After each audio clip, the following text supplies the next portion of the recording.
சரியா 4 ஆண்டுகளுக்கு முன்னால் அக்னி ஏவுகணத்தை நாங்கள் சோதிக்கப் போகிறோம் என்று இந்தியா ஒரு அறிவிப்பை வெளியிட்ட உடனே இப்போ எதற்காக அக்னி ஏவுகணையை சோதிக்கிறீர்கள் என்று பயந்து போய்விட்டது.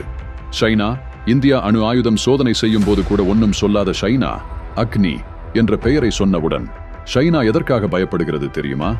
அணு ஆயுதமாக இருந்தால் விமானத்தில் எடுத்துச் சென்றுதான் போட முடியும். ஆனால் இந்தியாவிடம் இருக்கும் அக்னி 5 ஏவுகணை அந்த அணு ஆயுதத்தையே உள்ளே வைத்து எடுத்து செல்லும் தன்மை கொண்டது. அதுவும் 30,000 கிலோமீட்டர் வேகத்தில். 30,000 கிலோமீட்டர் வேகம் என்றால் புரிகிறதா? கிட்டத்தட்ட 10 நிமிடத்தில் சைனாவுக்கு போய்விடும்.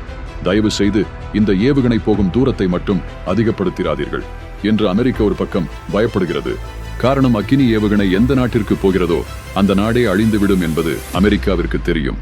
அப்படிப்பட்ட அக்னி ஏவுகணத்தை உருவாக்கியவர் யார் என்று தெரியுமா?